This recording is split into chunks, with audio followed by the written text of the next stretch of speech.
Hello guys, and welcome to another episode of the THQ podcast. So in this episode, what myself and Ryan are going to be talking about is alcohol in a body transformation and its role in a body transformation, but more importantly, your relationship with alcohol during your body transformation. And can it actually be kept in? And can you achieve very good results drinking? Or do you have to cut it out? And this is what we're going to talk about today. So as personal trainers, business owners at gyms, constantly asked about booze. Is it possible to keep it in? Some members don't like to tell us about how much they're drinking. They might think it's something that's ruining their game, ruining their progression. And when we do get down to it, they're asking us, does it slow it down?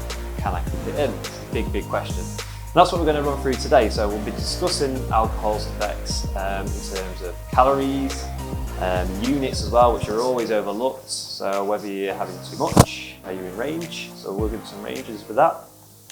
We're going to talk about its relationship with yourself, with family members and friends, and how you can get around different situations and what that effect is in getting to shape and having a body transformation and its impact on getting you in shape and if you can include it or not. So what we'll start with is our perspectives on alcohol and how we've included it in our diet. So we do talk about it quite a lot and probably discuss ideas and swap ideas because we're totally different people. So is there much alcohol in your life at the moment or bypassed? Yeah, so, well, in short, yes. And when we obviously talk about it quite regularly, and like I think there's two different relationships with alcohol, and this is what we're going to bring to the conversation today.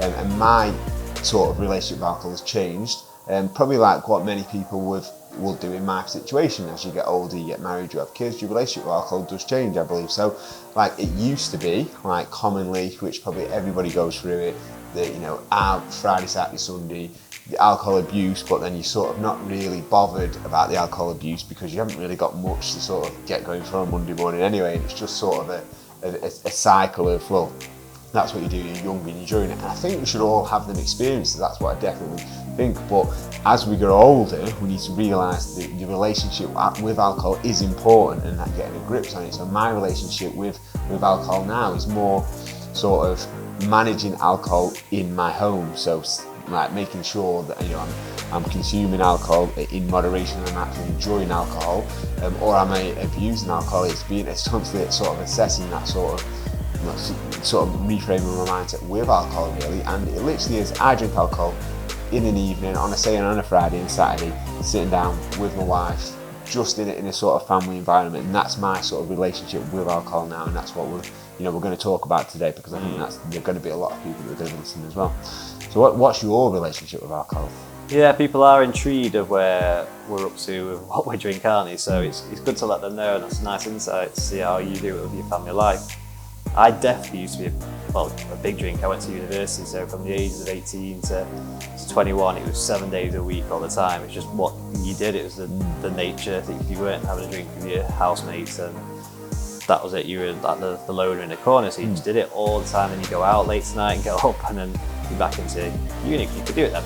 That probably continued a little bit into my normal life, and I started working in other jobs and hotels, so I continued that pattern of drinking quite a bit, and it just become the normal then. That's what I thought what was society. Probably was a lot more 10 to 15 years ago, wasn't it, than nowadays. And then once I realised that I need to get into this industry, that had to be reduced, moderated, took it away from home, and only when I went out. So going to football quite a lot, it's a big drinking scene.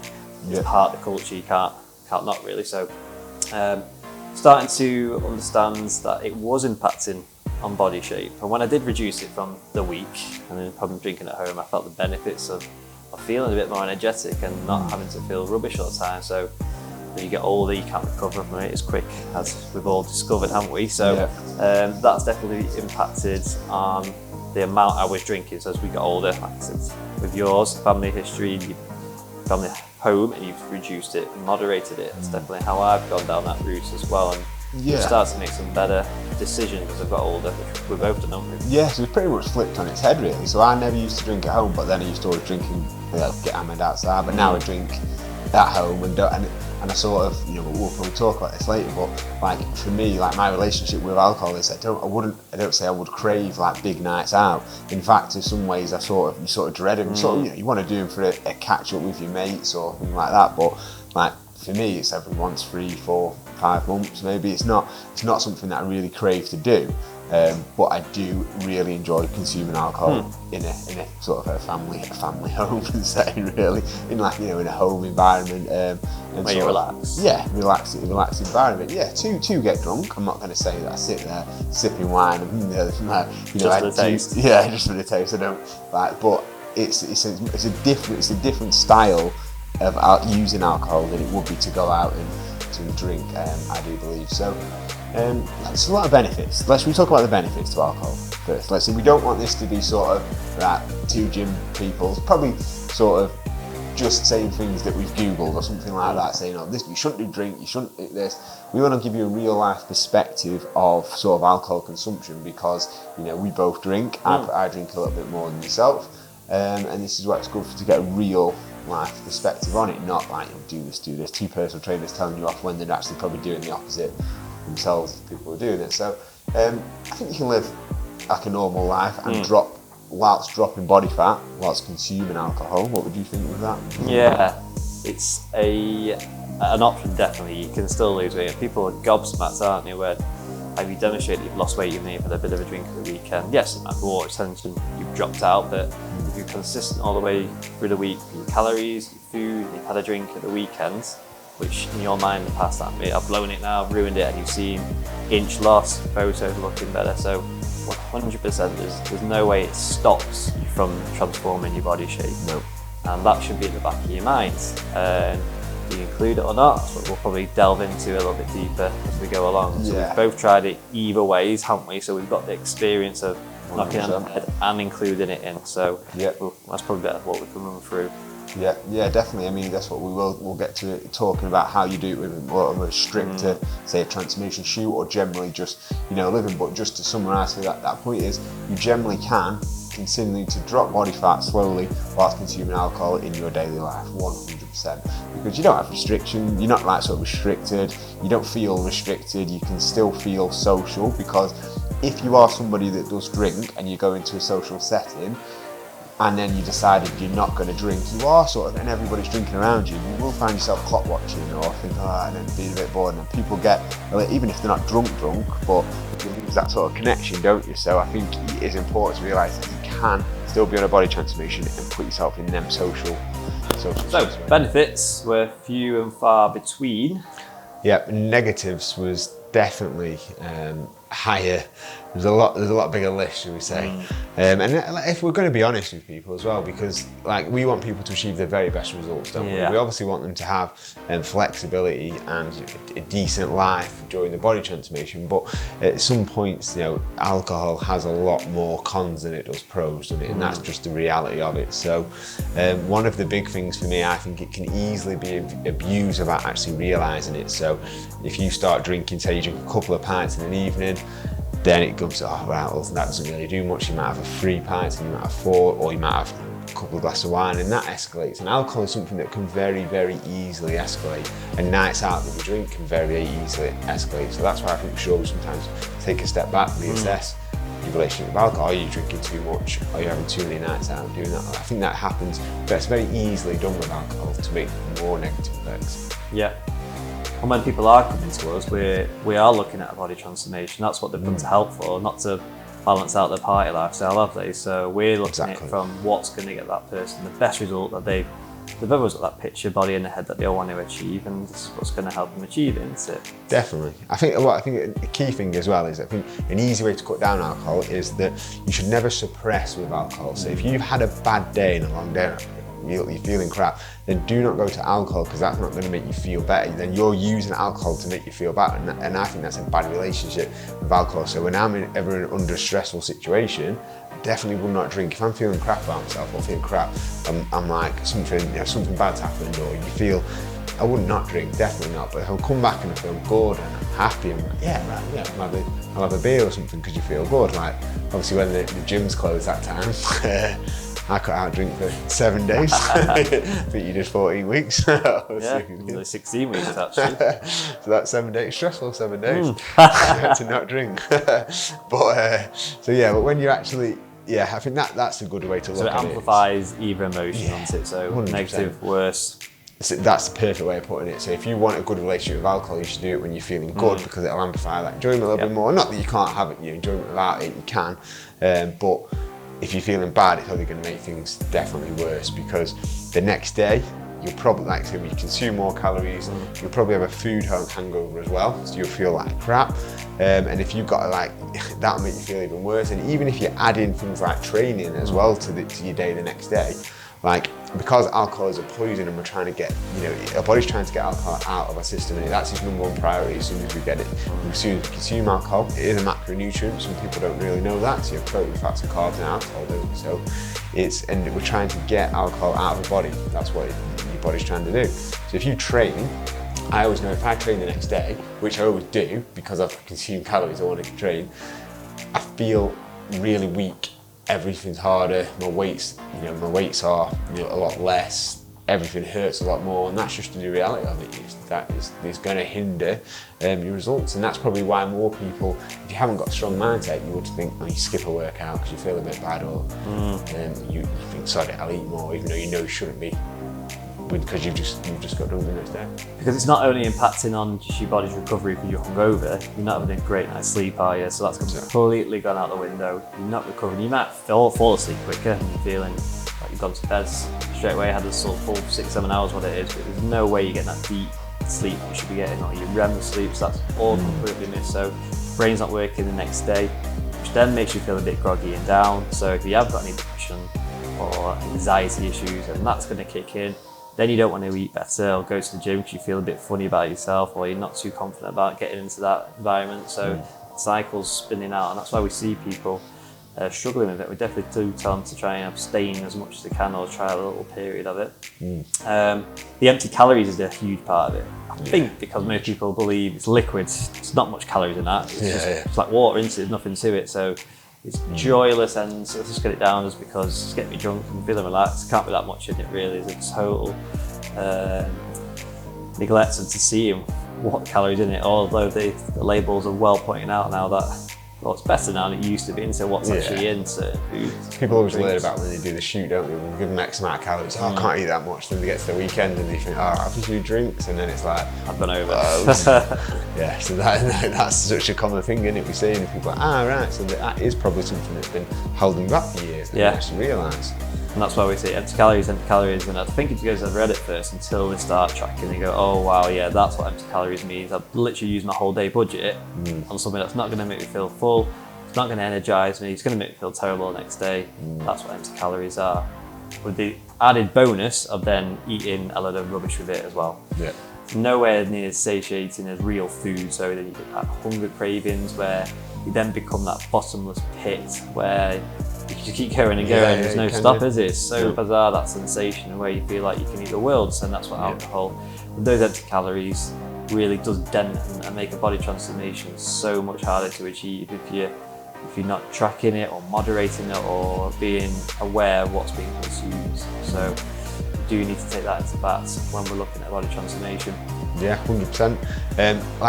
Let's talk about muscle mass and sort of our body, how our body shape's going to be, hormones, that it does affect it, right? And I think what we all need to be very realistic is that, like, if you are consuming alcohol on a weekly basis, it is going to hinder how much muscle mass you're actually going to want to build, and how much, what the type of result that you want to get. We've also then got to think of that if I cut out alcohol and I live like a monk, are you going to be like, if you really like consuming alcohol and you cut it out, then you feel like you're living like a monk, don't you? Are you going to be happier if you're be able to live a little bit leaner and a little bit more muscle mass, but sustaining from alcohol? Or are you happy with, right, I'm going to sacrifice a little bit of muscle mass and I'm going to sacrifice keeping my body fat a little bit higher for that whole flexibility? As long as I feel, for me personally, I look in the mirror and I'm happy with my body shape, I feel happy with my energy and I feel good, and I drink at weekends, right? But I don't play around with loads of different muscle building tricks. You know, when people get into our body transformation, let's say they've done a 6 weeks, they've done a 12-week shoot, then they do the specialised programs. They're well into training, aren't they? Building muscle. It's like, what else can I do now to build muscle? I want to build muscle. This is when I will say to people, alcohol. Yeah, a bit of a reality check, right? You've done amazing, you've got a good body shape, you're lean, you're in good shape, you feel good. If you want to now maximise your muscle building potential and your physique potential, you really need to, you really have to sustain from consuming alcohol. If you want to sort of make slowly sort of progressions, maintain a decent body shape, but you want to still have that flexible lifestyle, that's what you have to affect. There's no need to sort of research. People start to then get a bit more advanced and go, well, I've read about carb cycling, I've read about how this to naturally boost your testosterone, I've read about this and that. Like all these things that you read about, well, cutting out alcohol will help all these things by 100%. So that's when you have to be realistic that with your goals. So I'm realistic with my body shape now. I'm never going to get any more muscular or leaner or in any better shape unless, you know, I may like be able to drop a bit of body fat and appear that way, but my physique isn't really going to change. And that is literally because I like to relax and consume alcohol at weekend, and that's quite a bitter pill to sort of swallow for some people because they think, well, but it's true. They want the best of both worlds, where top physiques, these bodybuilders, fitness models, they are going all out and sacrificing that fun, that enjoyment, because their main goal is to get that body shape that you see in the magazines. They go, yep, that's the one for me, that's inspired me, I want to start that looking like that. Okay, so where's the sacrifice going to come from? Because they've made it. Are you willing to take that up, or do you want a bit of both, where you want to have a nice, enjoyable life? You will get there slower, but you're going to enjoy that process more and be able to sustain it as well. So we're going to talk about our view on burning body fats and if it can slow that down. Does it hinder it? And it definitely does. Slowing it down, which we just said.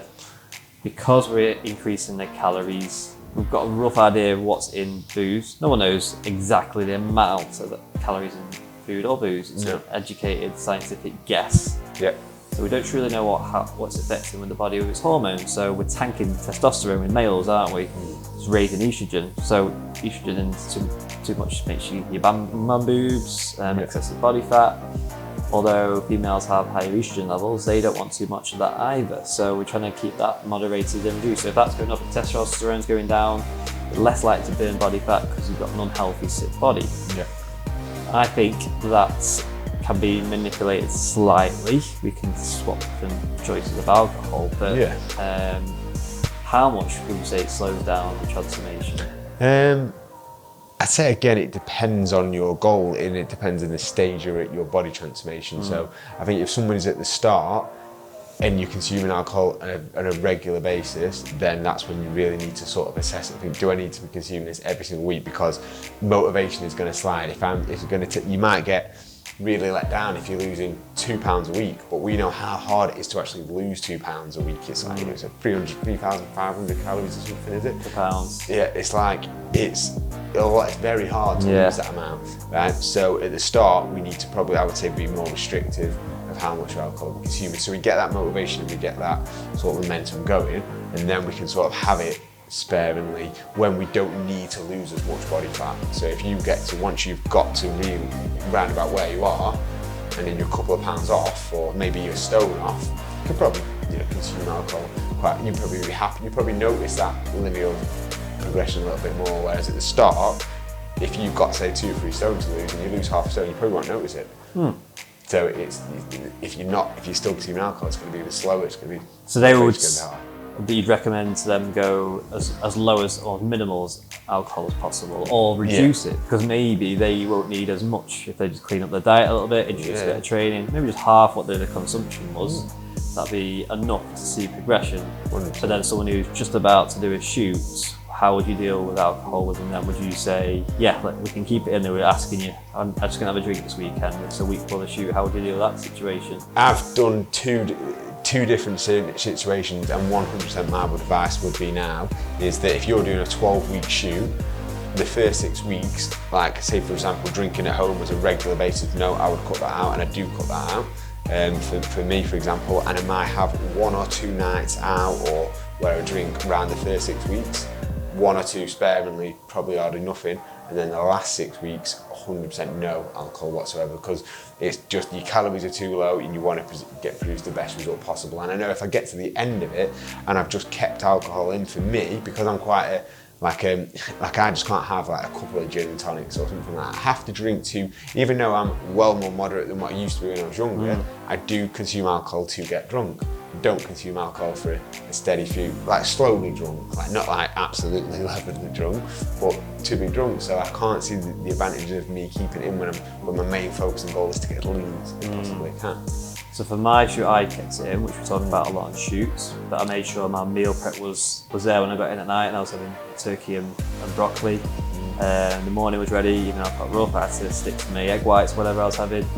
It was harder. I think it probably slowed down results compared to what I did last year. Like I said, I abstained when the gyms closed, football had ended, so I thought I'm going to use this as a time to see what it's like. So I did 16 weeks, whatever it was, 4 months, and I didn't really change my diet that much. I might have slowly lowered my calories a little bit lower because it was something I wanted to look a bit better. But my body changed a lot quicker than it would have done. So I noticed faster changes with higher calories, maybe because I was training harder, I was fresher to go into the gym and hit it. Or when I was training at home, I was walking more, but then I seemed to see more body fat come up. So it obviously was an impact of the only factors there that changed was dropping alcohol. I was training less because we were so busy getting the gyms up and running. We were trying to get an online business up and running. So that's obviously opened my eyes to see how much easier it can be. It's definitely something when we're looking at the future, time we need to get in shape. Yeah, sweet. I think what a lot of people need to realise, I think as well, is like your mood throughout the week is sort of like if you don't feel good about yourself, if you're looking at sort of, you say you really feel bad about your body, you really feel a bit fed up, and then you're consuming alcohol regularly, that is going to affect your mood throughout the week. Would you agree? Because like for me now, I generally look at my life and I'm generally wholeheartedly happy. Like I love my job, I've got an amazing family, I feel like I'm in shape, and I've got my my energy is good, and everything. So for me to consume alcohol, does affect my week, because I consume alcohol on the weekend, that does affect it. I feel that is a sacrifice worth making, because I enjoy the alcohol consumption, but then I feel okay. Like because everywhere else in my life and I feel great, then I can handle that. But if I was looking at my life, I wasn't really happy with my body, I was a bit out of shape, didn't really like my job, and I wasn't happy in every other area of my life, putting alcohol into that type of life, I think is something that I think would have a negative effect even more. Yeah, people are missing out on that. I don't really know what it is like on that other side. It sounds terrible to say the other side, and the dark side, light side, but there's a more energetic person in there, more vibrant person. But because there's been so many years of getting into that routine of a bottle of wine a night, whatever it is, a couple of beers each night, it's then keeping you in that low negative cycle you've missed out on. Very spiritual it sounds like, but there's much energy that can build up from reducing your alcohol and maybe eliminate it for a time to build that momentum, positive energy, and it just keeps going unless you don't want to ruin it in the end. That's what people are missing out. When they first come to us, they're tired of the diet and start to notice, because they then actually reduce alcohol because they want to do well, don't they, in the 6 weeks, and they start to say, oh yeah, that's the feeling that I was talking about. You don't have to feel down and rubbish all the time. It was the alcohol that was causing it. Yeah, definitely. I think, so how did you, because you've got out, so when it was first went into lockdown, you live on your own and you made the decision, I remember you telling me to not consume alcohol, because I remember you saying when you were jumping on, like, you couldn't see anybody, but you was jumping on like a Zoom chat with your friends, and then they was all drinking and consuming, and then they was also like sort of feeling a little bit afterwards, like many like people, probably loads of people do, but you made the decision not to, because you live on your own. If you were consuming alcohol, you had that buzz of seeing your friends, and then not doing this thing, you feel a little bit. Yeah, it was hard in a social situation like that. So, so what do you feel like now when you don't? Tell us a little bit about your. So now I've realised how I felt after or during the time of not drinking. Yeah. So seeing people stuck in that depressive state last year, I noticed that people were really hard to lift out of it, which was getting worse and worse, but then we did way more, so we completely changed the website, we made a new members area, We then started investigating all sorts of things with building, with construction, and I couldn't wait to get up and get to work. Didn't even know what day it was, it just get up, go to work, and I was loving it because we were building construction. I think that was from eliminating and abstaining from alcohol, so it made a newer, better version where I had limited energy, which was a great realisation to stumble upon, basically, and that's because of a lockdown. So you did how long without it? Yeah, 16 weeks. Yeah, 16 weeks. And I could have kept going, but I just did it because I always say I never want to give up anything, so I want to make sure I just had a random drink just to stop I didn't want that time frame to become me, that associated to a long time about drinking, so I wanted to say I can have one, and I realised then, it's just one or two I want now, and that's it, that's all I have. So you don't get that need to have as much as no. you used to with. So intolerance as well to it as well, so now know, past before March 2020, it might have been 6, 7, 8 pints to get that same relaxed feeling, where now it's just 1 or 2. So it's a much better way of doing it. Interesting, very interesting. Like I've only ever cut it out I've cut it out for 12 weeks or a bit more, probably around about the 16-week mark when I first did my shoot. But I cut out everything else out of my life. That I was just a ghost, so I didn't realise where it comes from. Yeah, I can't associate anything like that. So we're generally like eating fine and do normal stuff. And I've never done that for that long period of time, so it's something I may experiment. I keep threatening to, I keep saying to you I'm going to do it, and then, but I'm not committed to it. So let's talk about, like, there's a lot of people that think, like, immediately will be watching this and be very objective, or I need this for this, or I need this because, like, you don't understand. Yeah, you don't understand. Like, I've had a really bad day, I have to unwind. I have to unwind with a glass of wine, like I have to do it. And the thing is, like, again, I'll come back to that, is the whole suppression is, you're unwinding with alcohol because you've had a bad day, that's a bad relationship with alcohol, I think, in my opinion. So I would never suppress something with alcohol. It's becoming that crutch then, isn't it? Where they're convincing themselves that's what will make me happy, that's what's going to eradicate all the issues. It's not, it's a busy day, isn't it? Everyone's got it, and we're all dealing with different things. But then you can't just take it out, something has to go in, I think. So we need to have substitutes, don't we, to then replace that crutch of having a glass of wine. Yeah. I've definitely started learning to cook more. I was experimenting, I was signing up to meal recipe things, so spending that time in the evening where I just slam something quickly and then maybe go for a beer. Now I can spend an hour or two cooking and learning how to make a better meal, which is healthier, and then I made more of it, so I made my meal prep at the same time. I even took up Spanish until last year, so replace that evening. An hour or two in the evening I'm spending doing Spanish, and then by the time I've done that, my brain's frazzled after a day and I'm tired and ready to go to bed then, and then I've not had a drink, so it completely distracts me, and I think people need to find something to swap it out with rather than completely knocking it on the head. Yeah, 100%, because I have, like, when I have, like, I class a bad relationship with me with drinking now as if I slip into the habit of drinking Friday, Saturday and Sunday, like, steadily, as in a way compared to if you was going out, you know, in a pub or whatever. But I still feel that 3 days in a row drinking that you slowly get into would does make you feel off throughout the week. So I think right now, you know, Friday, don't drink if we've got, like, say, a shoot meeting or a shoot thing. That's pretty much, you know, quite a few times. And then I'd have, like, Sunday I don't drink because I always, you know, make sure even if I'm not on a late shift, I'll always make sure I've got really important things to do in the morning. So I'll spend the Sunday sort of writing a few things down that I want to do in the morning that I'm excited to do, and that would stop me from drinking on a Sunday. Knowing that will ruin that plan. Yeah, and what I want, and the things that I did put into is that me and my wife, like, when on a Sunday afternoon, when she's cooking tea, nice to have a few glasses of wine, which I'm sure many people do. Now while she's cooking tea and she's having a few glasses of wine, I'll train. Yeah. I actually put my dumbbells in the conservatory, I'm still in the house, train there, and I've replaced that with that, and then by the time the meal comes, I'm ready to eat my meal, and it's just when you're training, you really don't want to be drinking afterwards. It completely eradicates that feeling because you've got the good endorphins going. You don't want to ruin that again. It doesn't have to be a training session. So Friday night you might do a gym session with us, and then maybe a Saturday evening it could just be a stroll. It doesn't have to be heavy training or a bodyweight workout using one of ours that we supply. So again, to substitute and replacing out is going to be your little tip there.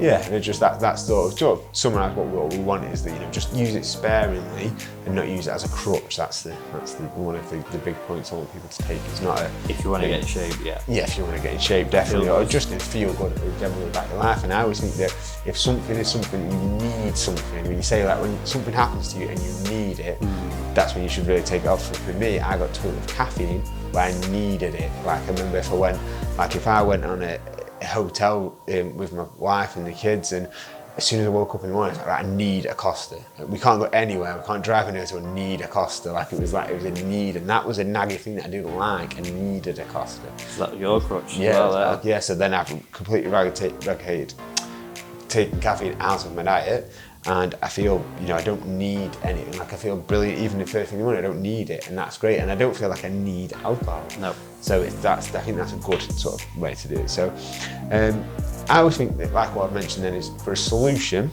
for like your relationship with alcohol, you need to assess your relationship with alcohol on a regular basis. So if you feel, how much are you drinking, and then, you know, how many units, not just the calories, units are very important to make sure that we do that.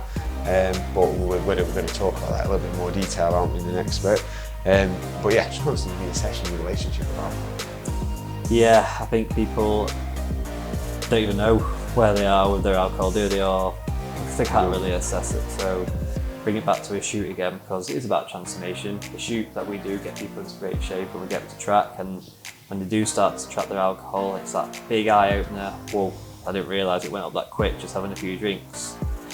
So there are smarter swaps that you can make, and something I've done particularly over the last few years anyway. I was always a pint drinker, never had bottles. When I was at uni, when I first started drinking, don't have bottles, then you have the thing in it and you pay more. But then as I got older, I stopped drinking pints, it's just bottles of beer now, because I'm it's like 2/3 of a pint and sit just under. So that's easily dropped out calories, yet I'm still having a beer with the boys and out and about, and I'm reducing my calories without anyone noticing.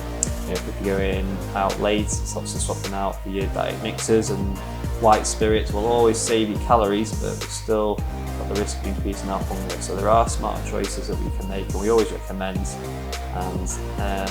assessing. Like Carl says, you can assess your intake and make some small smart choices that will make a big difference.